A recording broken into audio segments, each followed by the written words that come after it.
როგორც ყოველთვის დღესაც ვიწყებთ გაგრით, სადაც +19 გრადუსია და წვიმა მოსალოდნელი. რა თქმა უნდა, სოხუმით გაგრძელდება 20 გრადუსი და ასევე წვიმიანი დღე. ზუგდიდში წვიმს, არ ჩამორჩება ზუგდიდი და +24 გრადუსი იქნება. მესტიაში ასევე იწვიმებს 12 გრადუსამდე გასწრება ტემპერატურა. ფოთშიც წვიმს და +21 გრადუსია მოსალოდნელი.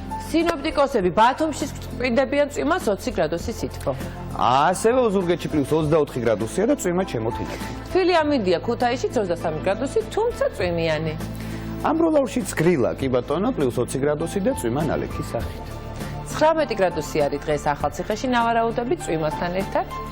ასევე 19 გრადუსი დაგხვდებათ ბორჯომში და წვიმა. ნუ ბაცა.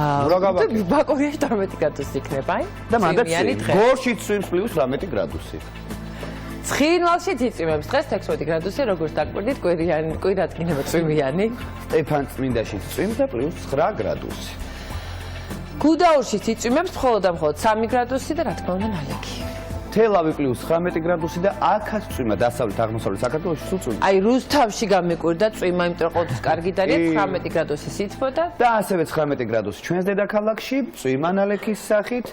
არც ივა რაც მთავარია და როგორც ახლა ვხედავთ ჩვენი დედაქალაქის საერთოდ ვერ ვხედავ ვერაფერს, მისლის გარდა არაფერიც არ ჩანს, მაგრამ აი ეს არის ღრუბელში ჩაფლული ჩვენი ქალაქი. ყლედი გადაიხურა თბილისმა და რაღაცა. აი ესეთი თბილისი არასოდეს არ გინახავთ ალბათ, უბრალოდ არ არის თბილისი, არის მხოლოდ და მხოლოდ დიდი ფუმფულა ღრუბელი. არა უშავს ეს კვირა ავიტანოთ, ეს ღრუბელი და წვიმა. პირდები შემდეგ კვირას იზია. და აღდგომასთან ერთად უკვე სულ სხვა ამინდი იქნება. ამინდი ბევრი მნიშვნელობით ესე მგონი.